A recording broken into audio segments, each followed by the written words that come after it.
Story time audio ബുക്സിലേക്ക് എല്ലാവർക്കും സ്വാഗതം. ജോസി വാകമറ്റം എഴുതിയ നോവൽ പ്രബലൻ തുടരുന്നു. ഭാഗം 22. അച്ഛൻ പൊന്നുകൊണ്ടുണ്ടാക്കിയ ത്രാസിലിട്ട് അച്ഛൻ്റെ മക്കളെ തൂക്കിയാലും തൂക്കമെല്ലാം ഒരുപോലെയാണച്ച. പൊന്മുടി ഡാമിൻ്റെ അടുത്തട്ടിൽ നിന്ന് മൂത്ത മകൻ്റെ ശരീരം തൂക്കിയെടുക്കുന്നത് കണ്ടിട്ടും അച്ഛനത് മനസ്സിലായില്ലേ? ജീവനും ശരീരവും മഹാദേവൻ തമ്പിയുടേതായാലും മക്കളുടേതായാലും നരേന്ദ്രൻ്റേതായാലും ഒറ്റ രാത്രി കൊണ്ട് തീരാവുന്നതേയുള്ളൂ. നീ എൻ്റെ ശത്രുവിൻ്റെ പക്ഷം ചേർന്ന് എന്നോട് യുദ്ധത്തിനിറങ്ങിയിരിക്കുകയാണോടി? ഞാൻ അച്ഛൻ്റെ പക്ഷത്ത് തന്നെയാ. അച്ഛൻ്റെ മകളായി പോയല്ലോ ഞാൻ. വെള്ളികുളം കുടുംബത്തിൽ ജനിച്ചു പോയല്ലോ. അച്ഛനോട് യുദ്ധം ചെയ്യാനും ഞാനില്ല. അച്ഛനൊരു കുടുംബം തകർത്ത് തരിപ്പണമാക്കിയതിൻ്റെ തിരിച്ചടി തുടങ്ങിക്കഴിഞ്ഞെന്ന് ഓർമ്മപ്പെടുത്താൻ വേണ്ടി മാത്രമാണ് ഞാനിതൊക്കെ പറഞ്ഞത്. ഓ, ഞാനിപ്പോൾ എന്താണ് ചെയ്യേണ്ടതെന്ന് കൂടി പറഞ്ഞേക്ക്. പരിഹാസത്തിലാണ് അച്ഛനിത് ചോദിച്ചതെന്ന് മനസ്സിലായി. എന്നാലും പറയാം. നരേന്ദ്രനുമായിട്ട് കോർക്കാൻ ഇനി പോകരുത് അച്ഛൻ. ധർമ്മരാജൻ എന്താണെന്ന് വെച്ചാൽ കൊടുത്ത് അയാളെ പിരിച്ചു വിട്ടേക്കുക. വെള്ളികുളം എസ്റ്റേറ്റും ബംഗ്ലാവും കിട്ടുന്ന വിലയ്ക്ക് വിൽക്കുക. ഹൈറേഞ്ചിൽ നമുക്കുള്ള എല്ലാ ബിസിനസ്സുകളും അവസാനിപ്പിക്കുക. മക്കൾക്കും മക്കളുടെ മക്കൾക്കും അതിന് താഴത്തെ 5 തലമുറയ്ക്കും കൂടി സുഭിക്ഷമായി കഴിയാനുള്ളത് അച്ഛൻ സമ്പാദിച്ചു കഴിഞ്ഞു. ഇനി നമുക്ക് വേണ്ടച്ചാ കള്ളവാറ്റിൻ്റെ ലാഭം. ശത്രു നടക്കുന്ന വഴിയെ നമ്മളും നടന്നാലല്ലേ ഭയപ്പെടാനും കൂട്ടിമുട്ടാനും കാരണമുള്ളൂ. അവനെ ഭയന്ന് ഞാൻ പൂപ്പാറയിലെ എസ്റ്റേറ്റും ഹൈറേഞ്ചിലെ ബിസിനസ്സും ഉപേക്ഷിച്ച് നാട് വിടാനോ?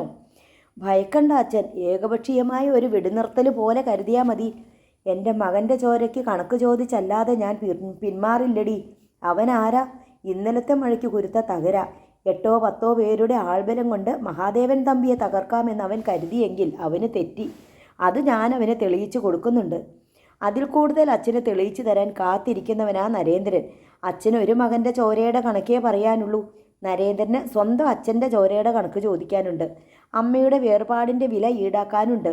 പെങ്ങളുടെ ജീവൻ്റെയും മാനത്തിൻ്റെയും കണക്ക് തീർക്കാനുണ്ട്.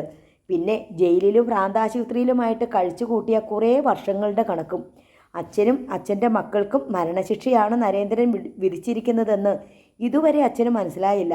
ഒരു മകൻ കൺമുന്നിലൂടെ ദഹിച്ചു തീർന്നിട്ടും നെഞ്ചിലൂടെ ഒരു ഇടിവാൾ കടന്നുപോയ പോലെ ഒരു നിമിഷം മഹാദേവൻ തമ്പി പതറി. നരേന്ദ്രൻ്റെ കുടുംബത്തിൽ നിന്ന് തുടച്ചു മായ്ച്ചു കളഞ്ഞ 2-3 ആത്മാക്കളുടെ ശാപം അച്ഛൻ്റെ തലയിൽ ശേഷിക്കുന്നു. അവരുടെ അനുഗ്രഹവും പിന്തുണയും നരേന്ദ്രൻ്റെ കയ്യിലെ എല്ലാ ആയുധങ്ങളിലും. ശൈലജ അച്ഛൻ്റെ കണ്ണുകളിലേക്ക് നോക്കി. എന്തെങ്കിലും വിട്ടുവീഴ്ചയുണ്ടോ? ഇല്ല. എനിക്ക് പറയണമെന്ന് തോന്നിയത് ഞാൻ പറഞ്ഞു. ഇനി അച്ഛൻ ആലോചിച്ച് തീരുമാനിക്കുക. ശൈലജ പിന്തിരിഞ്ഞു നടന്നു. രാത്രി നേരിയ മഴച്ചാറ്റലുണ്ട്. ഗേറ്റ് കടന്നു വന്ന ബെൻസ് കാറിൻ്റെ വെളിച്ചമേറ്റ് മഴനൂലുകൾ വെള്ളി പോലെ തിളങ്ങി. പോർച്ചിൽ കാർ നിന്നതും ധർമ്മരാജനും സത്യപാലനും നീളൻ വരാന്തയിൽ നിന്നും പോർച്ചിലേക്ക് ഇറങ്ങി. ഡോർ തുറന്ന് മഹാദേവൻ തമ്പി ഇറങ്ങി. അയാൾ നേരെ ബംഗ്ലാവിനു നേർക്ക് നടന്നുപോയി. ഹാളിൽ പ്രവേശിച്ചിട്ട് അയാൾ ധർമ്മരാജനെ വിരൽ ഞൊടിച്ചു വിളിച്ചു. ധർമ്മരാജൻ പിന്നാലെ ചെന്നു. മഹാദേവൻ തമ്പി നേരെ ബെഡ്റൂമിലേക്ക് കയറി. വാതിലടച്ചേക്ക്, അയാൾ ധർമ്മരാജനോട് പറഞ്ഞു. ധർമ്മരാജൻ വാതിലടച്ചു. നീ എൻ്റെ ശത്രുപക്ഷത്താണോ? അല്ലല്ലോ. മഹാദേവൻ തമ്പി പുള്ളോവറിൻ്റെ പോക്കറ്റിൽ നിന്നും ഒരു സിഗാർ പാക്കറ്റ് എടുത്തു. അതിൽ നിന്നും ഒരു ചുരുട്ടെടുത്ത് ചുണ്ടിൽ വെച്ചു. ധർമ്മരാജൻ ജീവൻ സമർപ്പിക്കാൻ തയ്യാറായ അടിമയെപ്പോലെ ഭയഭക്തി ബഹുമാനങ്ങളോടെ നിന്നു. സ്വന്തം മക്കളെപ്പോലും വിശ്വസിക്കാൻ വയ്യ. അതുകൊണ്ട് ചോദിച്ചതാ. ലൈറ്റർ തെളിച്ച് അയാൾ ചുരുട്ടിന് തീ പിടിപ്പിച്ചു. എന്തായി? ഒന്നുമായില്ല. മുതലാളി വന്നിട്ട് കൂടി ആലോചിച്ചിട്ടായിക്കോട്ടെ എന്ന് കരുതി. ഞാനില്ലാതെ തീരുമാനങ്ങൾ എടുത്തിരുന്നവനാണല്ലോ ധർമ്മ നീ. ഉവ്വ്. നിനക്ക് ധൈര്യം നഷ്ടപ്പെട്ടു അല്ലേ? അതല്ല മുതലാളി, പല തീരുമാനങ്ങളും തെറ്റിപ്പോകുന്നു. ഒട്ടും പ്രതീക്ഷിക്കാതെ പിഴ പറ്റുകയും ഓർക്കാപ്പുറത്ത് തിരിച്ചടി കിട്ടുകയും ചെയ്യുന്നു. എന്തുകൊണ്ടാണ്? അതറിയില്ല. ഒരു കാര്യം ശരിയാണ്, സമയം നമുക്ക് അനുകൂലമല്ല. എന്തു ചെയ്താലും അതെല്ലാം ശരിയാകുന്ന ഒരു സമയം ഉണ്ടായിരുന്നു. അതിപ്പോഴില്ല. അതുകളാ. വാച്ച് നമ്മൾ ഉണ്ടാക്കുന്നതാണ്, കലണ്ടറും നമ്മൾ തന്നെ ഉണ്ടാക്കുന്നു. ഇത് രണ്ടുമില്ലെങ്കിൽ സമയവും കാലവും ഇല്ലടോ. പകലും രാത്രി മാത്രമേയുള്ളൂ ഭൂമിയിൽ.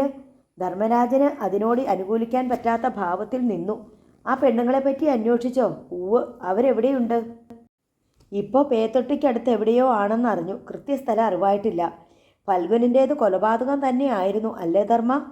പല്ല് കടിച്ചു പിടിച്ചാണ് മഹാദേവൻ തമ്പി ചോദിച്ചത്. അതെ. നരേന്ദ്രൻ തന്നെയല്ലേ അത് ചെയ്തത്? അതെ. നിനക്ക് സംശയമൊന്നുമില്ലല്ലോ? ഇല്ല. അവൻ നമ്മുടെ നീക്കങ്ങൾ മുൻകൂട്ടി അറിയുന്നുണ്ട് അല്ലേ? അങ്ങനെ എനിക്കും തോന്നുന്നു. അല്ലെങ്കിൽ എങ്ങനെ അന്ന് രാത്രി നിങ്ങൾ കത്തിപ്പാറയിൽ ചെല്ലുമെന്ന് അവൻ അറിഞ്ഞു? നിങ്ങൾ ആ പെണ്ണിനെയും കൂട്ടി ഏതു വഴിക്കാണ് തിരിച്ചു വരുന്നതെന്ന് പോലുമുള്ള വ്യക്തമായ വിവരം അവന് കിട്ടിയിട്ടുണ്ട്. ശരിയാണ്. അവൻ എന്തു ചെയ്തെന്നാ നിന്റെ ഊഹം? ക്വാളിസിലാണ് കൊച്ചുമുതലാളി എന്നവൻ നേരത്തെ മനസ്സിലാക്കിയിട്ടുണ്ട്. പൊന്മുടി ഡാമിനടുത്ത് പതുങ്ങി നിന്ന് അവനും അവൻ്റെ ആൾക്കാരും വണ്ടി തടഞ്ഞു കാണും. ഞങ്ങൾ അല്പം മുമ്പിലായിരുന്നത് കൊണ്ട് കണ്ടില്ല. മാത്രമല്ല മഴയും കാറ്റും മഞ്ഞും ഒക്കെ ഉണ്ടായിരുന്നു. അവരെല്ലാം കൂടി വണ്ടി ഡാമിലേക്ക് തള്ളിമറിച്ചതായിരിക്കണം. നിന്റെ അശ്രദ്ധ കൊണ്ടാണ് അല്ലേ? നീ അവനിൽ നിന്ന് അത്രേ അകന്ന് സഞ്ചരിക്കരുതായിരുന്നു. ധർമ്മരാജൻ മറുപടി പറഞ്ഞില്ല. ചുരുട്ടു പുകച്ചുകൊണ്ട് മഹാദേവൻ തമ്പി അങ്ങോട്ടും ഇങ്ങോട്ടും നടന്നു. അവൻ എന്തുകൊണ്ടാ പിറ്റേന്ന് തന്നെ ആ പെണ്ണുങ്ങളെ കത്തിപ്പാറയിൽ കൊണ്ടുചെന്ന് വിട്ടത്?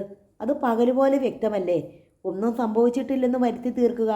ആ പെണ്ണുങ്ങൾ അന്ന് രാത്രിയും പിറ്റേന്ന് പകലും വീട്ടിൽ തന്നെ ഉണ്ടായിരുന്നു എന്നല്ലേ അയൽക്കാരും വിശ്വസിച്ചിരിക്കുന്നത്? ആ സ്ത്രീകളെ കൊച്ചുമുതലാളി രാത്രി പിടിച്ചു കെട്ടി കൊണ്ടുപോയെന്നും നരേന്ദ്രൻ ഇടപെട്ട് രക്ഷിച്ചെന്നും കൊച്ചുമുതലാളിയെ കാർ ഉൾപ്പെടെ അണക്കെട്ടിൽ തള്ളിയിട്ട് സ്ത്രീകളെ കത്തിപ്പാറ തിരിച്ചു കൊണ്ട് വിട്ടുവെന്നും പറഞ്ഞാൽ ആരെങ്കിലും വിശ്വസിക്കുമോ? തെളിവുണ്ടോ? എന്നു മാത്രമല്ല, പെട്ടെന്ന് കത്തിപ്പാറയെന്ന് അവർ അപ്രത്യക്ഷരായി എന്ന് വരുത്താതെ എല്ലാവരോടും യാത്രയൊക്കെ പറയിച്ചിട്ട് യാതൊരു സംശയത്തിനും ഇടയില്ലാത്ത മട്ടിൽ അവരെ സുരക്ഷിത സ്ഥാനത്തേക്ക് മാറ്റാനും അവന് സാധിച്ചു. നമ്മുടെ ശത്രു ബലവാൻ മാത്രമല്ല, ബുദ്ധിമാനുമാണ് അല്ലേ ധർമ്മൻ? അതെ, പക്ഷേ എത്ര വലിയ ബുദ്ധിമാനും അബദ്ധം പിണയും. അതിന് നീ തന്നെയാണല്ലോ തെളിവ്. ധർമ്മരാജൻ്റെ മുഖം കുനിഞ്ഞു. നരേന്ദ്രനെ കൂട്ടരെ പിറകിൽ നിന്ന് സഹായിച്ചത് ആരൊക്കെയാണെന്നറിഞ്ഞോ? ഒരു വിവരം കിട്ടിയിട്ടുണ്ട് മുതലാളി. എന്താ? കത്തിപ്പാറയിൽ അവർക്ക് വീട് സംഘടിപ്പിച്ചു കൊടുത്തത് നമ്മുടെ പഴയ യോഹന്നാനാ. പാമ്പ് യോഹന്നാൻ? അതെ, അവന് മറ്റവരെക്കുറിച്ചുള്ള വിവരങ്ങൾ അറിയാമായിരിക്കുമല്ലോ. തീർച്ചയായും. എനിക്ക് ആദ്യം മുതലേ ചെറിയൊരു സംശയം ഉണ്ടായിരുന്നു. ആരും സഹായിക്കാതെ നരേന്ദ്രൻ ഇത്രയൊന്നും ചെയ്യാൻ പറ്റില്ലെന്ന്. രാത്രി തന്നെ പൊയ്ക്കോ, ഒട്ടും വൈകിക്കണ്ട. ശരി മുതലാളി. ധർമ്മരാജൻ വാതിൽ തുറന്ന് മുറിവിട്ടിറങ്ങി. മഞ്ഞും നേരിയ ചാറ്റമഴയും. രാജകുമാരി സിറ്റിയിൽ ഏതാനും വഴിവിളക്കുകൾ മങ്ങി കത്തിക്കൊണ്ടിരുന്നു. ഗട്ടറുകളിൽ കെട്ടിക്കിടന്ന ചെളിവെള്ളം പൂക്കുറ്റി ചിതറും പോലെ തെറിപ്പിച്ചുകൊണ്ട് ഒരു ജീപ്പ് സിറ്റിയിലൂടെ ചീറിപ്പാഞ്ഞു പോയി. യോഹന്നാൻ്റെ വീട്ടിലേക്ക് തിരിയുന്ന പോക്കറ്റ് റോഡിലെത്തിയപ്പോൾ അതിന് വേഗത കുറഞ്ഞു. മലഞ്ചെരുവിൽ യോഹന്നാൻ്റെ വീടിന് താഴെ കലിങ്കിനരികെ ജീപ്പ് നിന്നു. ഹെഡ്ലൈറ്റുകൾ അണഞ്ഞു. യോഹന്നാനും ഭാര്യയും മക്കളും ഗാഢനിദ്രയിലായിരുന്നു.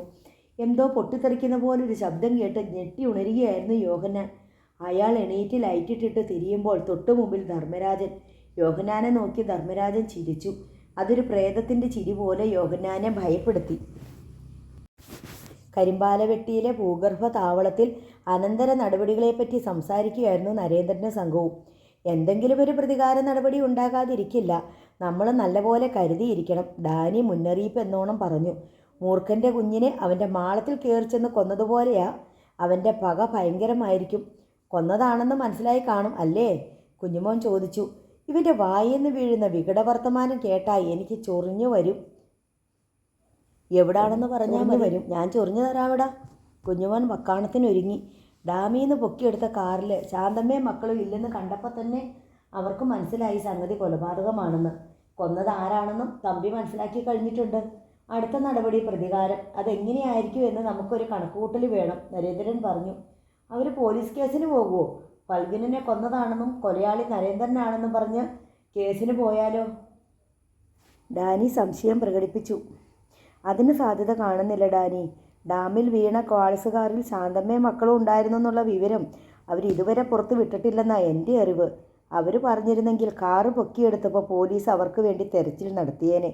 ചിലപ്പോൾ തിരയുന്നുണ്ടായിരിക്കും. കരണം പറഞ്ഞു. തെരച്ചിലുണ്ടെങ്കിൽ ശങ്കർ അറിയിച്ചേനെ. ശാന്തമ്മയ്ക്കും മക്കൾക്കും അവനും ശശിയേട്ടൻ്റെ ആൾക്കാരും കാവലുണ്ടല്ലോ. അവരറിയാതെ ഒരു ഈച്ച പോലും ശാന്തമ്മയും മക്കളെയും തേടി ചെല്ലില്ല. നരേന്ദ്രൻ പറഞ്ഞു. എസ് ഐ വിജയരാഘവനോട് ചോദിച്ചാൽ അറിയാം പോലീസ് നീക്കമുണ്ടോയെന്ന്. അവർ സംസാരിച്ചു കൊണ്ടിരിക്കെ ശങ്കർ കരിമ്പാലവെട്ടിയിലെത്തി. ഞാനൊരു വാർത്ത അറിയിക്കാൻ വന്നതാ, ശങ്കർ പറഞ്ഞു. യോഹന്നാനെയും കുടുംബത്തെയും കാണാനില്ല. നരേന്ദ്രൻ ഇരുന്നിടത്തു നിന്ന് എഴുന്നേറ്റു. എപ്പോഴാണ് കാണാതായത്? ഇന്നലെ രാത്രി 9 മണി വരെ അവർ വീട്ടിലുണ്ടായിരുന്നു. നേരം വെളുത്തപ്പോൾ ഇല്ല. അവർ വല്ലയിടത്തും പോയതാണോ അതോ? എങ്ങും പോയിട്ടില്ല. ഇത് തമ്പിയും ധർമ്മരാജനും കൂടി ചെയ്തതാ, ഉറപ്പാ, ഡാനി പറഞ്ഞു. യോഹന്നാനെ കുടുംബത്തിനെ തട്ടിക്കൊണ്ടു പോയിട്ട് അയാൾ എന്നാ ചെയ്യാനാ? കുഞ്ഞുമോൻ സംശയം പ്രകടിപ്പിച്ചു. യോഹന്നാൻ്റെ ഒരു മകളുണ്ട്. 10-16 വയസ്സ് കാണും. പഠിക്കാനും കാണാനും ഒക്കെ മിടുക്കിയ. നരേന്ദ്രൻ തലമുടി ചികഞ്ഞുകൊണ്ട് അങ്ങോട്ടും ഇങ്ങോട്ടും നടന്നു. രാജിമോളുടെ പ്രായം പോലും ഇല്ല ആ പെങ്കൊച്ചിന്. ഞാൻ കാരണം അതും ഫൽഗുനനെ കൊന്നതിൻ്റെ വൈരാഗ്യം മുഴുവൻ തമ്പിയും ധർമ്മരാജനും കൂടെ ആ പെങ്കൊച്ചിൻ്റെ മേൽ തീർക്കും. കരുണൻ പറഞ്ഞു. ഇന്നലെ രാത്രിയിൽ പിടിച്ചതല്ലേ, ഇനി അതിൻ്റെ കാര്യം ആലോചിക്കണ്ട. ജീവിച്ചിരിപ്പുണ്ടോ ഇല്ലയോ എന്ന് മാത്രം നോക്കിയാൽ മതി. കുഞ്ഞുമോൻ പറഞ്ഞു. യോഹന്നാൻ ചേട്ടനെ നമുക്ക് ഉപേക്ഷിക്കാൻ വയ്യല്ലോ ഡാനി. നരേന്ദ്രൻ ധർമ്മസങ്കടത്തിലായി. എന്താ ഡാനി ചെയ്യണ്ടേ? ഞാൻ എന്തിനും റെഡിയാ. നമ്മൾ എന്തെങ്കിലും ചെയ്തേ പറ്റൂ. ആ കുടുംബത്തെ തമ്പിയും ധർമ്മരാജനും കൂടെ ഞെരിച്ചു കളയും. നരേന്ദ്രൻ പെട്ടെന്ന് തീരുമാനമെടുത്തു. നമുക്ക് ഏതായാലും പോകാം. ശാന്തമ്പാറ പോലീസ് സ്റ്റേഷനിൽ ചെറിയൊരു അന്വേഷണം നടത്തണം. അല്ല നരേന്ദ്ര, യോഹന്നാനെയും കുടുംബത്തെയും എങ്ങോട്ടാ കൊണ്ടുപോയിരിക്കുന്നതെന്ന് നമുക്കറിയില്ല. വെള്ളികുളം ബംഗ്ലാവിലേക്കാണെന്ന് തന്നെ ഇരിക്കട്ടെ. അവിടെ ചിലപ്പോൾ തമ്പിയെ സഹായിക്കാൻ പോലീസ് തന്നെ ഉണ്ടായെന്നും ഇരിക്കും. നമുക്ക് എന്ത് ചെയ്യാൻ പറ്റും? ശങ്കർ ചോദിച്ചു. ആലോചിച്ച് വേണം നീങ്ങാൻ. എന്തെങ്കിലും ചതി ഇതിന് പുറകിലുണ്ടോയെന്ന് അറിയാൻ വയ്യ. കരുണൻ മുന്നറിയിപ്പ് നൽകി. എന്ത് ചതി? അല്ല, യോഹന്നാനെ തട്ടിക്കൊണ്ടുപോയാൽ നമ്മൾ ഇടപെടുമെന്ന് അവർക്കറിയാമല്ലോ. നമ്മളെ ഇടപെടുത്താൻ കരുതിക്കൂട്ടി ചെയ്തതാണോ എന്ന് സംശയിക്കണം. പാമ്പിനെ അതിൻ്റെ മാളത്തിൽ നിന്ന് പുകച്ചു ചാടിച്ച് തല്ലിക്കൊല്ലുന്ന പോലൊരു തന്ത്രം. നമ്മൾ സൂക്ഷിച്ചേ നീങ്ങൂ. എന്തായാലും യോഹന്നാനെ പിടികൂടിയത് നമ്മളെ വരട്ടാനാണെന്ന് തോന്നുന്നില്ല. നമ്മുടെ താവളം എവിടെയാണെന്നും ആരൊക്കെയാണ് നമ്മുടെ സംഘത്തിലുള്ളതെന്നും കണ്ടുപിടിക്കാൻ വേണ്ടി തന്നെയാ, നരേന്ദ്രൻ പറഞ്ഞു. നമ്മൾ ഈ പുലിവാലി പിടിക്കണോ? കുഞ്ഞുമോന് തീരെ താല്പര്യമില്ലായിരുന്നു. കുഞ്ഞുമോൻ വരണ്ട, ഇവിടുത്തെ കാര്യങ്ങൾ നോക്കാനും ആരെങ്കിലും വേണ്ടേ, ഡാനി പറഞ്ഞു. അപ്പോൾ തന്നെ അവർ പുറപ്പെട്ടു. ശാന്തമ്പാറ ശശിയുടെ വക മതികെട്ടാനുള്ള ഏലക്കാട്ടിലെ ഷെഡിൽ വന്ന ശേഷം അവർ ശങ്കർ വന്ന ജീപ്പിൽ കയറി പേത്തൊട്ടിയിലേക്ക് പോയി. ശങ്കറിനാണ് ശാന്തമ്മയുടെയും മക്കളുടെയും സംരക്ഷണ ചുമതല. അതിനാൽ ശങ്കറിനെ പേത്തൊട്ടിയിൽ ഇറക്കി. അതിനുശേഷം അവർ ശാന്തമ്പാറ ശശിയുടെ വീട്ടിൽ ചെന്ന് ശശിയെ കണ്ട് കൂടിയാലോചന നടത്തി. ശശിയെ കൂട്ടി നരേന്ദ്രൻ്റെ സംഘവും ശാന്തമ്പാറ പോലീസ് സ്റ്റേഷനിൽ ചെന്നു. SI വിജയരാഘവൻ സ്റ്റേഷനിൽ ഉണ്ടായിരുന്നു. നരേന്ദ്രനും കരുണനും ഡാനിയും വണ്ടിയിൽ തന്നെ ഇരുന്നു. ശശി സ്റ്റേഷനിലേക്ക് പോയി. SI വിജയരാഘവനെ കണ്ട് യോഹന്നാനെ കാണാതായി വിവരം അറിയിച്ചു. അങ്ങനെ പരാതിയൊന്നും കിട്ടിയിട്ടില്ലെന്ന് SI വിജയരാഘവൻ വെളിപ്പെടുത്തി. എന്നാൽ പരാതിയുണ്ട്, റിട്ടേൺ ആയിട്ട് തരണം. അതൊക്കെ തരാം സാറേ. ആദ്യം നമുക്കൊന്ന് അന്വേഷിക്കാം സംഗതി സത്യമാണോന്ന്. നരേന്ദ്രൻ പറഞ്ഞോ അന്വേഷിക്കണമെന്ന്? വിജയരാഘവൻ ചോദിച്ചു. റോഡിൽ വണ്ടിയിലിരിപ്പുണ്ട്, വിളിക്കണോ? വേണ്ട, ഞാൻ അങ്ങോട്ട് ചെന്ന് കണ്ടോളാം. വിജയരാഘവൻ റോഡിൽ ഇറങ്ങി വന്നു. നരേന്ദ്രൻ വണ്ടിയിൽ തന്നെ ഇരുന്നു. സാർ ഇങ്ങോട്ട് കയറിയിരുന്നാട്ടെ, നരേന്ദ്രൻ ക്ഷണിച്ചു. വിജയരാഘവൻ ജീപ്പിൻ്റെ മുൻസീറ്റിൽ കയറി. ചില സംശയങ്ങളുണ്ട് സാറേ, ചോദിച്ചോട്ടെ? നരേന്ദ്രൻ വിജയരാഘവനെ നോക്കി. ചോദിച്ചോ. എൻ്റെ പേരിൽ കൊലക്കേസ് വല്ലതുമുണ്ടോ? ഇല്ല. എന്താ? അല്ല, തമ്പിയുടെ മോനെ കൊന്നത് ഞാനാണെന്നോ മറ്റോ? രാജാക്കാട് സ്റ്റേഷനിൽ അന്വേഷിച്ചാലേ അതറിയാൻ പറ്റൂ. പൊന്മുടി ഈ സ്റ്റേഷൻ അതിർത്തിയല്ല. അങ്ങനെ എന്തെങ്കിലും ഒരു സൂചന കിട്ടിയോ? ഇല്ല. തമ്പി മകനെ ചുടുകാട്ടിൽ അയച്ചിട്ട് വെള്ളികുളത്ത് തിരിച്ചെത്തിയെന്നുള്ളത് ശരിയല്ലേ? അതെ. എന്താ അവരുടെ പരിപാടി? ഒന്നും അറിയാൻ വയ്യ. പാമ്പ് യോഹന്നാനെ കുടുംബത്തെ തട്ടിക്കൊണ്ടുപോയത് ധർമ്മരാജനാണെന്ന് ഉറപ്പാ. എന്നാലും സാറൊന്ന് അന്വേഷിക്കണം. അന്വേഷിക്കാം. ഞാനിപ്പോൾ തന്നെ രാജകുമാരിക്ക് പോകാം. രാജകുമാരിയിൽ പോയി അന്വേഷിക്കാൻ ഞങ്ങൾക്കറിയാം. സാറ് വെള്ളിക്കുളം എസ്റ്റേറ്റ് ബംഗ്ലാവിൽ പോയി അന്വേഷിക്കണം. അത് റിസ്ക് അല്ലേ? ഒരു പരാതി കിട്ടിയിട്ടുണ്ട്, എന്താ ചെയ്യേണ്ടതെന്ന് ചോദിക്കാൻ വന്നതാണെന്ന് പറഞ്ഞാൽ മതി. പരാതിയുടെ കോപ്പിയെങ്കിലും കാണിക്കണ്ടേ? നരേന്ദ്രൻ ഒരു കടലാസ് ചുരുൾ വിജയരാഘവനെ ഏൽപ്പിച്ചു. കോപ്പിയല്ല, ഒറിജിനലാ. വിജയരാഘവൻ അത് വാങ്ങി നോക്കി. മതിയോ? നരേന്ദ്രൻ ചോദിച്ചു. മതി. ഈ പരാതി ആര് തന്നതാ? വിജയരാഘവൻ ചോദ്യഭാവത്തിൽ നോക്കി. പരാതിയുടെ അടിയിൽ എഴുതി ഒപ്പിട്ടിട്ടുണ്ട്, നോക്ക്. വിജയരാഘവൻ നോക്കി. ശാന്തമ്പാറ ശശിയുടെ പേരും ഒപ്പും. എന്നാൽ സാറ് പോയിട്ട് വാ. വിജയരാഘവൻ അപ്പോൾ തന്നെ പോലീസ് ജീപ്പിൽ പൂപ്പാറയ്ക്ക് തിരിച്ചു. അരമണിക്കൂറിനുള്ളിൽ അയാൾ മഹാദേവൻ തമ്പിയുടെ ബംഗ്ലാവിലെത്തി. ജീപ്പിൽ നിന്ന് ഇറങ്ങിച്ചെന്ന വിജയരാഘവനെ എതിരേറ്റത് സർക്കിൾ ഇൻസ്പെക്ടർ നാരായണ പണിക്കരായിരുന്നു. ഒരു നിമിഷം അന്തം വിട്ടുനിന്ന വിജയരാഘവൻ പെട്ടെന്ന് സല്യൂട്ടടിച്ചു. CIയുടെ പിന്നിൽ ധർമ്മരാജനും മഹാദേവൻ തമ്പിയും നിൽപ്പുണ്ടായിരുന്നു. രാഘവൻ എന്താ ഈ വഴിയൊക്കെ? മറന്ന വഴിയല്ലേ ഇത്? മഹാദേവൻ തമ്പി മൂർച്ചയോടെ വിജയരാഘവനെ നോക്കി. വിജയരാഘവൻ പരിങ്ങി. താൻ എന്തിനാ വന്നത്? CI ചോദിച്ചു. ഒരു പരാതി കിട്ടിയിട്ടുണ്ടായിരുന്നു. എന്തു പരാതി? വിജയരാഘവൻ നാരായണ പണിക്കരെ പരാതി കാണിച്ചു. അയാൾ അത് വാങ്ങി ഓടിച്ചു വായിച്ചു. മഹാദേവൻ തമ്പിക്കെതിരെ ആ പരാതി. CI ചിരിയോടെ പറഞ്ഞു. എവിടെ കാണട്ടെ? മഹാദേവൻ തമ്പി അത് വാങ്ങി വായിച്ചു നോക്കി. ഇതാരാടോ ഈ പരാതി തന്നത്? ശാന്തമ്പാറ ശശി. യോഹന്നാനെയും കുടുംബത്തെയും തട്ടിക്കൊണ്ടുപോയത് ഞാനും ധർമ്മരാജനും കൂടിയാണെന്നും പോലീസ് അന്വേഷിച്ച് അവരെ വീണ്ടെടുത്ത് കൊടുക്കണമെന്നും പ്രതികളെ പിടികൂടണമെന്നും അല്ലേ? പരാതിയിൽ അങ്ങനെയാ. കുറ്റം ഞാൻ സമ്മതിക്കുന്നു രാഘവ. ഞാനും ധർമ്മനും കൂടിയാണ് അത് ചെയ്തത്. ദാ ഞങ്ങളെ അറസ്റ്റ് ചെയ്യ്. മഹാദേവൻ തമ്പി കൈ രണ്ടും നീട്ടിപ്പിടിച്ചു. വിലങ്ങ് വെക്കട രാഘവ. വിജയരാഘവൻ അനങ്ങിയില്ല. എന്താ വയ്യേ? മഹാദേവൻ തമ്പി പൊട്ടിച്ചിരിച്ചു. അത് ഭയാനകമായി തോന്നിയില്ല വിജയരാഘവന്. മകനെ ദഹിപ്പിച്ച ചിതയ്ക്കരികെ നിന്നുകൊണ്ട് ഇയാൾക്ക് എങ്ങനെ പൊട്ടിച്ചിരിക്കാൻ കഴിയുന്നു? പെട്ടെന്ന് ചിരി നിലച്ചു. ധർമ്മ, മഹാദേവൻ വിളിച്ചു. എന്നിട്ടൊരു സഞ്ജ കാണിച്ചു. ധർമ്മരാജൻ ഹാളിനുള്ളിലേക്ക് പോയി. വാടോ, മഹാദേവൻ തമ്പി വിജയരാഘവൻ്റെ തോളത്ത് പിടിച്ചുകൊണ്ട് പറഞ്ഞു. നിരനിരയായി നെടുങ്കൻ കോൺക്രീറ്റ് തൂണുകൾ പാകിയ നീളൻ വരാന്തിയിൽ നിന്നും അവർ വിശാലമായ ഹാളിലേക്ക് കടന്നു. കോണിപ്പടി ചുവട്ടിലെത്തിയ ധർമ്മരാജൻ തെല്ലുറക്കെ വിളിച്ചു, യോഹന്നാൻ. വിളിയുടെ മാറ്റലുകൾ അവസാനിച്ചപ്പോൾ ബാൽക്കണിയിൽ നിന്ന് ഒരാൾ രൂപം ദൃശ്യമായി. യോഹന്നാനായിരുന്നു അത്. താഴെ വാ, ധർമ്മരാജൻ കൽപ്പിച്ചു. രണ്ടാം നിലയിൽ നിന്നും അയാൾ കോണിപ്പടി ഇറങ്ങി തുടങ്ങി. അയാളുടെ തൊട്ടു പിന്നിലായി ഭാര്യയും മകനും പടികൾ ഇറങ്ങി കോണിപ്പടി ചൂട്ടിലെത്തി. അടുത്തു വരാൻ മഹാദേവൻ തമ്പി കൈകാട്ടി വിളിച്ചു. അയാൾ അടുത്തു ചെന്നു. നിങ്ങളെ ആരെങ്കിലും തട്ടിക്കൊണ്ടു വന്നതാണോ? യോഹന്നാൻ ഭീതിയുടെ വാൾമുനയിൽ കാൽ കുത്തി എന്നോണം നിന്നു. യോഹന്നാൻ തമ്പിയെയും നാരായണപ്പണിക്കരെയും ധർമ്മരാജനെയും വിജയരാഘവനെയും നോക്കി. മറുപടി പറ യോഹന്നാനെ. മഹാദേവൻ തമ്പിയുടെ സ്വരം കുറെ കൂടി സൗമ്യമായി. ടേപ്പ് ചെയ്തു വെച്ച പോലെ യോഹന്നാൻ്റെ മറുപടി വന്നു. അല്ല, ആരും തട്ടിക്കൊണ്ടു വന്നതല്ല. പിന്നെ ഞാനും എൻ്റെ ഭാര്യയും എൻ്റെ മോനും ഇവിടെ സ്വമേധയാ വന്നതാ. എന്തിനാ വന്നേ? നരേന്ദ്രൻ്റെ ഉപദ്രവത്തിൽ നിന്ന് എന്നെ രക്ഷിക്കണമെന്ന് അപേക്ഷിക്കാൻ. അന്നേരം ഞാൻ എന്തു പറഞ്ഞു? ഈ ബംഗ്ലാവിൽ എത്ര കാലം വേണമെങ്കിലും താമസിച്ചോളാൻ പറഞ്ഞു. പിന്നെ എന്തൊക്കെ പറഞ്ഞു? എൻ്റെ കുടുംബത്തിൻ്റെ സകല ചെലവുകളും വഹിച്ചോളാമെന്ന്. പിന്നെ നിനക്കിഷ്ടമുള്ളപ്പോൾ ഈ ബംഗ്ലാവിൽ നിന്ന് താമസം മാറ്റാമെന്ന്. നിന്നെ ഇവിടെ ആരെങ്കിലും ഉപദ്രവിച്ചോ? ഇല്ല. നിൻ്റെ ഭാര്യയെയോ മകനെയോ ഉപദ്രവിച്ചോ? ഇല്ല. നിനക്കിവിടെ പരമാനന്ദമല്ലേ? അതെ. ഡള്ളപ്പം മെത്തേലല്ലേ നീ കിടക്കുന്നേ? അതെ. ആട്ടിറച്ചിയും കരിമീൻ പൊരിച്ചതും കൂട്ടിയല്ലേ നീ ഇവിടെ ചോറുണ്ടത്? അതെ. പൊയ്ക്കോ. യോഹന്നാൻ വിശ്വാസം വരാതെ നിന്നു. കയറിപ്പൊയ്ക്കോടാ. യോഹന്നാനും ഭാര്യയും മകനും സ്റ്റെയർ കേസ് കയറി മുകളിലേക്ക് പോയി. ഇനി ഇതിൻ്റെ ആവശ്യമുണ്ടോ രാഘവ? കയറി കളഞ്ഞേക്കട്ടെ.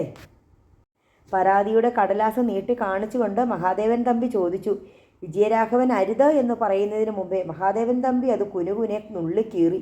ഇത് വേസ്റ്റ് ബാസ്ക്കറ്റിൽ ഇട്ടേക്ക്. അയാളത് കയ്യിലിട്ട് ചുരുട്ടി ഞെരിച്ച് ഉരുളകളാക്കി ധർമ്മരാജൻ്റെ കയ്യിൽ കൊടുത്തു. കോണിപ്പടി കയറി തീർന്ന യോഹന്നാൻ ഒരു വട്ടം തിരിഞ്ഞു നോക്കി. ദയനീയമായിരുന്നു ആ നോട്ടം. പിന്നെ അയാൾ മറഞ്ഞു. കഴിഞ്ഞില്ലേ, ഇനി പൊയ്ക്കോ, നാരായണപ്പണിക്കർ വിജയരാഘവനോട് പറഞ്ഞു. വിജയരാഘവൻ വീണ്ടും സല്യൂട്ട് അടിച്ചു. അയാൾ നീളൻ വരാന്തിയിലൂടെ ജീപ്പിനടുത്തേക്ക് നടക്കുമ്പോൾ കണ്ടു, ഔട്ട് ഹൗസിൽ ഏതാനും പോലീസുകാർ ഇരുന്ന് ചീട്ട് കളിക്കുന്നു. ഗുണ്ടകളെന്ന് തോന്നിക്കുന്ന കുറേ പേർ കാർ ഗ്യാരേജിൽ ഇരുന്ന് മദ്യപിക്കുന്നു. വിജയരാഘവൻ ജീപ്പിൽ കയറി. ജീപ്പ് സ്റ്റാർട്ട് ചെയ്ത് കഴിയുമ്പോഴേക്കും മഹാദേവൻ തമ്പി ഇറങ്ങി വന്നു. ഡ്രൈവിംഗ് സീറ്റിന് അരികെ നിന്ന് അമർത്തിയ സ്വരത്തിൽ അയാൾ പറഞ്ഞു, നരേന്ദ്രനെ കണ്ടാൽ പറഞ്ഞേക്ക്, അവൻ്റെ അസ്ഥിക്ക് ഞാൻ തീ കൊളുത്തിക്കഴിഞ്ഞെന്ന്. വിജയരാഘവൻ ഒരക്ഷരം പോലും ഉരിയാടാതെ ജീപ്പ് ഓടിച്ച് ശാന്തമ്പാറയിലേക്ക് മടങ്ങി. സ്റ്റേഷനിൽ എത്തുന്നതിന് മുമ്പേ തന്നെ ഒരു ടെലിഫോൺ ബൂത്തിൽ കയറി അയാൾ ശശിയുടെ വീട്ടിലേക്ക് വിളിച്ചു. നരേന്ദ്രനും സംഘവും അവിടെ കാത്തിരിപ്പുണ്ടായിരുന്നു. ഫോണിലൂടെ വിജയരാഘവൻ കാര്യങ്ങളെല്ലാം വിശദീകരിച്ചു പറഞ്ഞു. എല്ലാം കേട്ടുകഴിഞ്ഞ് റിസീവർ വെച്ചിട്ട് നരേന്ദ്രൻ കാതോർത്തിരിക്കുന്ന തൻ്റെ കൂട്ടുകാരുടെ നേർക്ക് തിരിഞ്ഞു. അയാൾ എന്തോ പ്ലാൻ ചെയ്തിട്ടുണ്ട്. നരേന്ദ്രൻ അവരുടെ മുമ്പിൽ താൻ അറിഞ്ഞത് അത്രയും വിവരിച്ചു. ആ പെൺകുട്ടി എന്തേ? അവളെ മാത്രം കണ്ടില്ലല്ലോ വിജയരാഘവൻ? ഡാനി ചോദിച്ചു. അതാ ഞാൻ പറഞ്ഞത്, അവിടെ നടന്നതൊരു നാടകമാണെന്ന്. ശവശരീരത്തെ ഉടുപ്പിടിയിപ്പിച്ച് നടത്തുന്നത് പോലൊരു കലാപരിപാടിയാ വിജയരാഘവൻ അവിടെ കണ്ടത്. പേടിച്ച് വിറച്ച് മഹാദേവൻ തമ്പിയെ അനുസരിക്കുകയായിരുന്നു യോഹന്നാൻ ചേട്ടനും ഭാര്യയും മകനും എന്നുള്ളത് ഉറപ്പല്ലേ? നരേന്ദ്രൻ പറഞ്ഞു. ആ പെങ്കൊച്ചിൻ്റെ പേരെന്താ നരേന്ദ്ര? പ്രിൻസി എന്നോ മറ്റോ യോഹന്നാൻ ചേട്ടൻ ഒരിക്കൽ വിളിക്കുന്നത് കേട്ടിട്ടുണ്ട്. അതിൻ്റെ ജീവനും മാനവും പണയം വെച്ച് യോഹന്നാനെ കൊണ്ട് പാവ കളിപ്പിച്ചതാ മഹാദേവൻ തമ്പി. സഹായത്തിന് പോലീസും. നമ്മൾ എന്തു ചെയ്യും? കരുണൻ ചോദിച്ചു. നേരിട്ട് എതിർക്കുന്നത് ബുദ്ധിയല്ല. മഹാദേവൻ തമ്പി ഒന്നും കാണാതെ ഇതുപോലൊരു സാഹസം കാണിക്കില്ലല്ലോ, ഡാനി പറഞ്ഞു. കൈ രണ്ടും മാറിൽ കെട്ടിക്കൊണ്ട് നരേന്ദ്രൻ ചിന്താമൂകനായി അങ്ങോട്ടും ഇങ്ങോട്ടും നടന്നു. ഇടയ്ക്ക് പെട്ടെന്ന് നിന്നിട്ട് ശാന്തമ്പാറ ശശിയോട് ചോദിച്ചു, മഹാദേവൻ തമ്പിയുടെ ഭാര്യ എറണാകുളത്തെ ഏതാശുപത്രിയിലാ? ശശി ആശുപത്രിയുടെ പേര് പറഞ്ഞു. മഹാദേവൻ തമ്പി ഇവിടെ ഉള്ളപ്പോൾ അവിടുത്തെ കാര്യങ്ങൾ നോക്കുന്നത് ആരായിരിക്കും? പ്രസന്നൻ തമ്പി. പിന്നെ മകളും മകളുടെ ഭർത്താവും ഉണ്ടല്ലോ, അവരും ആശുപത്രിയിൽ കാണും അല്ലേ? കാണണമല്ലോ. നമ്മളിപ്പോൾ തന്നെ എറണാകുളത്തിന് പുറപ്പെടുന്നു. നരേന്ദ്രൻ തീരുമാനിച്ചു കഴിഞ്ഞു. യോഹന്നാൻ്റെ മുമ്പിലൂടെ മഹാദേവൻ തമ്പി 2 ചാൽ നടന്നു. ഓരോ തവണ തൊട്ടു മുമ്പിൽ വരുമ്പോഴും മഹാദേവൻ തമ്പി മുഖമുയർത്തി യോഹന്നാനെ ഒന്ന് നോക്കും. പുകയുന്ന ചുരുട്ട് ചുണ്ടുകൾക്കിടയിൽ തിരികെ 2-3 ആവർത്തി വലിക്കും. അപ്പോൾ ആ ചുരുട്ടിനറ്റത്തെ കനൽത്തിളക്കം മഹാദേവൻ തമ്പിയുടെ കണ്ണുകളിൽ യോഹന്നാൻ കണ്ടു. ഇതുവരെ നിന്നെ ഞങ്ങളാരെങ്കിലും എന്തെങ്കിലും ചെയ്തോ? മഹാദേവൻ തമ്പി ചോദിച്ചു. ഇല്ല. നിന്റെ ഭാര്യയും 2ാമത്തെ മോനും ഇവിടെ ഉണ്ടല്ലോ, ഞങ്ങൾ ഉപദ്രവിച്ചോ? ഇല്ല. നിന്നെ രക്ഷിക്കാൻ ഇവിടെ ആരും വരില്ല. പോലീസുകാരാ എൻ്റെ ബംഗ്ലാവിൻ്റെ കാവൽക്കാർ. നരേന്ദ്രൻ്റെ ചത്തുപോയ അച്ഛൻ വന്നാലും രക്ഷയില്ല. അതുകൊണ്ട് അതോർത്ത് നീ വാ പൂട്ടിയിരിക്കണ്ട. യോഹന്നാൻ ഭീതിയോടെ മഹാദേവൻ തമ്പിയെ തുറച്ചു നോക്കി നിന്നു. ഇന്നലെ രാത്രി മുതൽ ഞാനും ധർമ്മരാജനും മാറി മാറി നിന്നോട് ഓരോ ചോദ്യങ്ങൾ ചോദിച്ചുകൊണ്ടിരിക്കുക. അന്നേരം മുതൽ നീ ഞങ്ങളെ ഇട്ട് പൊട്ടം കളിപ്പിക്കുന്നു അല്ലേ? എനിക്കറിയാവുന്നതൊക്കെ ഞാൻ പറഞ്ഞു കഴിഞ്ഞു മുതലാളി. പോരാ, നീ എങ്ങും തൊടാതെ അവിടേന്ന് ഇവിടേന്ന് ഓരോ വാക്കു പറഞ്ഞാൽ പോരാ. എടാ, മഹാദേവൻ തമ്പിക്കെതിരെ നരേന്ദ്രനോട് കക്ഷി ചേരണമെങ്കിൽ നിനക്ക് എന്തുമാത്രം ധൈര്യം വേണമെന്ന് എനിക്കറിയാം. ഒന്നും കാണാതെ അവൻ്റെ പക്ഷം ചേരാൻ അത്ര മണ്ടനൊന്നും അല്ലല്ലോ നീ, ആണോ? യോഹന്നാന് മറുപടിയില്ല. നീ ഉത്തരം പറഞ്ഞില്ലെങ്കിൽ നിൻ്റെ മകള് പറയും. അവളുടെ പേരെന്താന്നാ പറഞ്ഞേ? പ്രിൻസി. നിൻ്റെ മുമ്പിൽ വെച്ച് അവളെ കൊണ്ട് ഞാൻ പറയിപ്പിക്കും. ദൈവത്തെ ഓർത്ത് മുതലാളി എൻ്റെ മോളെ ഉപദ്രവിക്കല്ലേ. നിനക്ക് നിൻ്റെ മകളെപ്പറ്റി ഓർക്കുമ്പോൾ വേദന അല്ലേടാ? എനിക്കെൻ്റെ മകനെയാണ് നഷ്ടപ്പെട്ടത്. എൻ്റെ ചങ്ക് പറിച്ചെടുത്താണ് അവൻ പൊന്മുടി ഡാമിൽ എറിഞ്ഞത്. സൈക്കിളിടാ ഞാൻ. അവനെ സഹായിച്ചവനല്ലേ നീ? അല്ലേടാ നന്ദി കെട്ട നായേ. യോഹന്നാൻ്റെ തല താണു. ഹാളിലെ ടെലിഫോൺ ശബ്ദിച്ചു. മഹാദേവൻ തമ്പി ധർമ്മരാജനെ നോക്കി കണ്ണുകൊണ്ട് ആംഗ്യം കാട്ടി. ധർമ്മരാജൻ ചെന്ന് ഫോൺ എടുത്തു. മഹാദേവൻ തമ്പി കാതോർത്ത് നിന്നു. സംസാരിക്കുന്നതിനിടെ മൗത്ത് പീസ് പൊത്തിപ്പിടിച്ചിട്ട് ധർമ്മരാജൻ പറഞ്ഞു, സത്യപാലനാ, മണിമലയെന്ന് വിളിക്കുക. അവനങ്ങ് ചെന്നില്ലേ ഇതുവരെ? കൃത്യമായ സ്ഥലം ഏതാണെന്ന് കണ്ടുപിടിക്കാൻ പറ്റിയില്ലെന്ന് പറയുന്നു. മഹാദേവൻ തമ്പി യോഹന്നാനെ നോക്കി. ഏതാ യോഹന്നാനെ സ്ഥലം? പറ്റിക്കാൻ നോക്കിയാൽ നീയും ഭാര്യയും കുഞ്ഞും ജീവനോടെ ഇവിടുന്ന് പുറത്തു പോവില്ല. ഞാൻ പറഞ്ഞത് തന്നെയാ സ്ഥലം, യോഹന്നാൻ ഭീതിയോടെ പറഞ്ഞു. നിനക്കവിടെ അങ്ങനൊരു പെങ്ങള് യഥാർത്ഥത്തിലുണ്ടോ? ഉണ്ട്. ശരി, ഉണ്ട്. അവിടെ തന്നെയാണോ നീ നിൻ്റെ മകളെ ഇളയ മോനെ നിർത്തിയിരിക്കുന്നേ? ഇനിയൊരു കള്ളം കൂടി പറഞ്ഞാൽ ഞാൻ ക്ഷമിക്കില്ല. അവർക്ക് തെറ്റിപ്പോയതായിരിക്കും. മണിമല ജംഗ്ഷനിൽ നിന്ന് വലത്തോട്ട് തിരിഞ്ഞ് ഒരു 2.5-3 കിലോമീറ്റർ പോയാൽ മതി. വള്ളത്തുപാറയെന്ന് പറഞ്ഞാൽ എല്ലാവർക്കും അറിയാവുന്ന സ്ഥലമാണ്. വേറെ അടയാളം വല്ലതുമുണ്ടോ? വേറെ അടയാളം? യോഹന്നാൻ തെന്നല്ല ആലോചിച്ചു. ഞാനീ പറഞ്ഞ വീട് ഓടിട്ടതാ. അതിൻ്റെ മുറ്റക്കോണിൽ ഒരു വലിയ കൊടപ്പന നിപ്പുണ്ട്. കച്ചേരിപ്പടിക്കൽ എന്നാ വീട്ടുപേര്. വള്ളത്തുപാറയിൽ ആരോട് ചോദിച്ചാലും പറയുന്ന വീടാ. ഇതെല്ലാം ഞാൻ നേരത്തെ പറഞ്ഞതാണല്ലോ. കച്ചേരിപ്പടിക്കൽ നിന്ന് വീട്ടുപേരുള്ള വേറൊരു വീടും കൂടി പള്ളത്തുപാറയിലുണ്ടെന്നാ സത്യവാരം പറയുന്നേ. ഗേറ്റും മതിലും ഒക്കെയുള്ള വീടാ അത് ഞാൻ മറന്നുപോയി. ആ കച്ചേരിപ്പടിക്കൽക്കാരുമായിട്ട് എൻ്റെ പെങ്ങൾക്ക് യാതൊരു ബന്ധവുമില്ല. ധർമ്മരാജൻ ഉടൻ സത്യപാലനുമായി സംസാരിച്ചു. യോഹന്നാൻ പറഞ്ഞു കൊടുത്ത വിവരങ്ങൾ കൈമാറി. എത്രയും പെട്ടെന്ന് നീ അങ്ങ് വരണം. ആർക്കും സംശയം തോന്നാൻ ഇടയാകരുത്. പെണ്ണിൻ്റെ തള്ളയ്ക്ക് ആക്സിഡൻറ്റ് പറ്റിയെന്ന് പറഞ്ഞാൽ മതി. അവരാരെങ്കിലും കൂടെ പോന്നെങ്കിലോ? സത്യവാൻ സംശയം ഉന്നയിച്ചു. പോരുന്നെങ്കിൽ പോരട്ടെ. ഇവിടെ വരുമ്പോൾ നമുക്ക് വേണ്ട പോലെ കൈകാര്യം ചെയ്യാം, ധർമ്മരാജൻ ഫോണിലൂടെ പറഞ്ഞു. ശരി, എന്നാൽ ഞങ്ങൾ പള്ളത്തുപാറയിലോട്ട് പോകുക. മണിമല ജംഗ്ഷനിൽ നിന്നും സത്യപാലൻ്റെ ജീപ്പ് പള്ളത്തുപാറയ്ക്ക് കുതിച്ചു. 10 മിനിറ്റ് കൊണ്ട് പള്ളത്തുപാറ എത്തി. യോഹന്നാൻ പറഞ്ഞ അടയാളങ്ങളോട് കൂടിയ ഒരു വീട് റോഡിന് താഴെയായി അവർ കണ്ടെത്തി. സത്യപാലനോടൊപ്പം മറ്റു 2 പേർ കൂടിയേ ഉണ്ടായിരുന്നുള്ളൂ. പ്രായം ചെന്ന ഒരാളും ഒരു യുവാവും. സത്യപാലൻ അവരെയും കൂട്ടി കുടപ്പന നിൽക്കുന്ന വീട്ടുമുറ്റത്തെത്തി. ഒരു തോട്ടി ഉപയോഗിച്ച് മുറ്റക്കോണിലെ ചാമ്പയിൽ നിന്ന് ചാമ്പങ്ങ പറിക്കുന്ന പെൺകുട്ടിയെ കണ്ട് സത്യപാലൻ ഒരു നിമിഷം നിന്നു. പാവാട ഒന്നെടുത്ത് കുത്തിയിട്ടുണ്ട്. എത്തി വലിഞ്ഞ് ഒരു ചാമ്പങ്ങ പറിക്കുമ്പോൾ കാണാവുന്ന നഗ്നമായ വയറിന് മീതെയും ആ നിൽപ്പിൽ അഴകു വർദ്ധിക്കുന്ന പടിവിന് മീതെയും സത്യപാലൻ്റെ കണ്ണുകൾ പരതി നടന്നു. ചേച്ചി, ഇതേ 2-3 പേര്. തഴച്ചു നിൽക്കുന്ന ചാമ്പയുടെ പച്ചിലക്കൂട്ടിനുള്ളിൽ നിന്ന് ഒരു അശരീരി കേട്ടു. പെൺകുട്ടി മുഖം അല്പം ചെരിച്ചു നോക്കി. അപ്പോൾ അവളുടെ മുഖവും അഴകുള്ളതാണെന്ന് സത്യപാലൻ കണ്ടു. ആരാ? എവിടുന്ന് വരുവാ? ഞങ്ങൾ പൂപ്പാറയെന്ന്. പ്രിൻസി എന്നല്ലേ പേര്? അതെ. അവളുടെ കണ്ണുകളിൽ വിസ്മയം. പെൺകുട്ടി തോട്ടി വീടിൻ്റെ ഇളന്തെണ്ണയിലേക്ക് മാറ്റിയിട്ടു. 2 ഭാഗത്തു നിന്നായി എടുത്തു കുത്തിയ പാവാടക്കുത്തുകൾ പെട്ടെന്ന് അഴിച്ചപ്പോൾ കുറേ പഴുത്ത ചാമ്പങ്ങ അവളുടെ മടിയിൽ നിന്ന് താഴെ വീണു. ഇവിടെ മുതിർന്നവരാരുമില്ലേ? ഇളയമയുണ്ട്. എന്നെ എങ്ങനെ മനസ്സിലായി? അവളുടെ ശബ്ദവും മാധുര്യമേറുന്നതായിരുന്നു. പറയാം, ഇവിടെ ഉള്ളവരെ വിളിക്ക്. ചാമ്പയുടെ പച്ചിലച്ചാർത്തിൽ നിന്ന് ഒരു ബാലൻ താഴേക്ക് ഊർന്നു ചാടി. ഊർന്നു പോകുന്ന നിക്കറിൽ നിന്ന് പിടിവിടാതെ മറ്റേ കൈ നിറയെ ചാമ്പങ്ങയുമായി നിന്ന് അവൻ ആഗതരെ നോക്കി. അവൻ്റെ മുഷിഞ്ഞ ഷർട്ട് ബട്ടൺസ് തെറ്റിച്ചിട്ടിട്ട് ഏങ്കോണിച്ച് കിടന്നു. പ്രിൻസി ഇതിനകം വീട്ടിനുള്ളിലേക്ക് പോയി കഴിഞ്ഞിരുന്നു. 2 നിമിഷത്തിനുള്ളിൽ ചുവന്ന നൈറ്റി അണിഞ്ഞ ഒരു സ്ത്രീ വരാന്തയിലേക്ക് വന്നു. ഇങ്ങോട്ട് കയറിയിരിക്ക്. വരാന്തയിലെ കസേരകളിൽ കണ്ണോടിച്ചുകൊണ്ട് സ്ത്രീ പറഞ്ഞു. യോഹന്നാൻ്റെ പെങ്ങളല്ലേ? അതെ. സത്യപാലൻ വരാന്തയിലേക്ക് കയറി ഏതാണ്ട് ഒരു രഹസ്യമട്ടിൽ പറഞ്ഞു. ഞങ്ങളൊരു അപകട വാർത്ത അറിയിക്കാൻ വന്നതാ. സ്ത്രീയുടെ മുഖത്ത് പെട്ടെന്നൊരു പേടി നിഴലിട്ടു. എന്തപകടമാ? ആരാ? പേടിക്കാനൊന്നുമില്ല. നിങ്ങൾ ഒച്ച വെച്ച് പിള്ളേരെ പേടിപ്പിക്കരുത്. എന്താന്ന് പറ. ആ സ്ത്രീക്ക് ആധിയായി. യോഹന്നാൻ്റെ ഭാര്യയ്ക്ക് ഒരു ആക്സിഡൻ്റ് ഉണ്ടായി. ജീപ്പേന്ന് വീണതാ. തലയ്ക്കാ പരിക്ക്. ഇപ്പോൾ അടിമാലി ആശുപത്രിയിലുണ്ട്. ചിലപ്പോൾ എറണാകുളത്തിന് കൊണ്ടുപോയേക്കും. എൻ്റെ മാതാവേ, ആ സ്ത്രീ നെഞ്ചത്ത് കൈവച്ചു. അത്ര ഗുരുതരമൊന്നും അല്ലെന്നേ. യോഹന്നാനാ ജീപ്പും പിടിച്ച് ഞങ്ങളെ അയച്ചത് പിള്ളേരെ കൂട്ടിക്കൊണ്ടുവരാൻ. യോഹന്നാൻ്റെ കൂട്ടുകാരാ ഞങ്ങൾ. ഉടനെ പോണം. വാതിലിന് പിന്നിൽ നിന്ന പെൺകുട്ടിയുടെ മുഖത്തെ നടുക്കം സത്യപാലൻ കാണുന്നുണ്ടായിരുന്നു. ഇടിവിട്ടേറ്റ പോലെ നിൽക്കുകയാണ്. പെട്ടെന്ന് തന്നെ ആ രൂപം പിൻവലിഞ്ഞു. അല്പം കഴിഞ്ഞപ്പോൾ അകത്ത് എവിടെയോ നിന്ന് തേങ്ങിയുള്ള കരച്ചിൽ കേട്ടു. യോഹന്നാൻ്റെ സഹോദരി വേഗം വീട്ടിനുള്ളിലേക്ക് കയറിപ്പോയി. അകത്തെ കരച്ചിലിന് ശക്തി കൂടി. ഇടയ്ക്കിടെ ആശ്വാസവാക്കുകളും അതിനിരട്ടിയായി കരച്ചിലും കേൾക്കായി. കുറേ കഴിഞ്ഞ് കണ്ണും തുടച്ചുകൊണ്ട് മൂക്കു പിഴിഞ്ഞും കൊണ്ടും ഒരു യോഹന്നാൻ്റെ പെങ്ങൾ വരാന്തിയിലേക്ക് വന്നു. ജോയിച്ചാൻ ഇവിടെ ഇല്ല. കടയിൽ വരെ പോയതാ. ഇപ്പം വരും. അതുവരെ ഇങ്ങോട്ട് ഇരിക്കണേ. സത്യപാലൻ കസേരയിലിരുന്നു. പ്രായം ചെന്നയാൾ അരബിത്തിയിൽ. മറ്റേ യുവാവ് ജീപ്പിനടുത്തേക്ക് തിരിച്ചുപോയി. അരമണിക്കൂറിനകം ഗൃഹനാഥൻ ഒരു സഞ്ചിയും തൂക്കിപ്പിടിച്ച് വീട്ടിലെത്തിച്ചേർന്നു. ആഗതരെ കണ്ട് അയാൾ ആശ്ചര്യപ്പെട്ടു. ആരാ നിങ്ങൾ? അപ്പോഴേക്കും ഭാര്യ അയാളെ അകത്തേക്ക് വിളിപ്പിച്ചു. പിന്നെ വീട്ടിനുള്ളിൽ നിന്നും കുശുകുശുപ്പ് കേട്ടു. അല്പം കഴിഞ്ഞ് ഗൃഹനാഥൻ ഇറങ്ങി വന്ന് വിശദാംശങ്ങൾ തിരക്കി. സത്യപാലൻ നേരത്തെ ആലോചിച്ചു വെച്ചിരുന്ന കള്ളങ്ങൾ ഒരു ടേപ്പിൽ നിന്നെന്ന പോലെ ഉരുവിട്ടു. താമസിയാതെ പോണം. ഒടുവിൽ സത്യപാലൻ പറഞ്ഞു. പിള്ളേര് രണ്ടുപേരും ഒരുങ്ങിക്കഴിഞ്ഞു. ഭാര്യ അയാളെ അറിയിച്ചു. ഒരു കാര്യം ചെയ്യാം, ഞാനും കൂടെ വരാം. അയാൾ ഒരു വീണ്ടു വിചാരം ഉണ്ടായ പോലെ പറഞ്ഞു. വരണമെന്നില്ല. അതിനു മാത്രമൊന്നും ഗുരുതരമല്ല. ആശുപത്രിയിൽ ഒരു സഹായത്തിന് ആരെങ്കിലും വേണ്ടേ? അതിനാ പ്രിൻസിയെ വിളിച്ചുകൊണ്ട് വരാൻ ഞങ്ങളെ അയച്ചത്.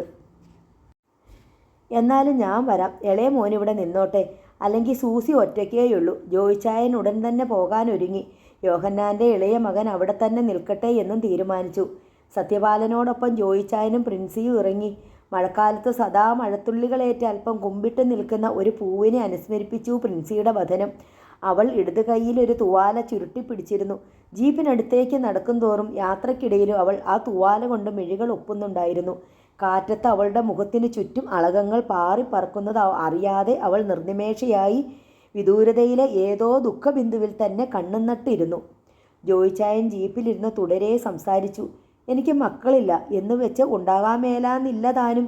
ഉണ്ടായില്ല, അത്ര തന്നെ. പറഞ്ഞു വന്നത്, സൂസിക്ക് വലിയ ഇഷ്ടമാ പിള്ളേരെ. അവധി കിട്ടുമ്പോൾ അളിയൻ്റെ വീട്ടിൽ ചെന്ന് അവൾ ഓരോരുത്തരെ വിളിച്ചുകൊണ്ട് പോരും. പിള്ളേർക്കും അവരുടെ കൂടെ പോരാൻ ഇഷ്ടമാ. പിന്നെ അളിയൻ എപ്പോഴും കഷ്ടപ്പാടും ദുരിതവുമാ.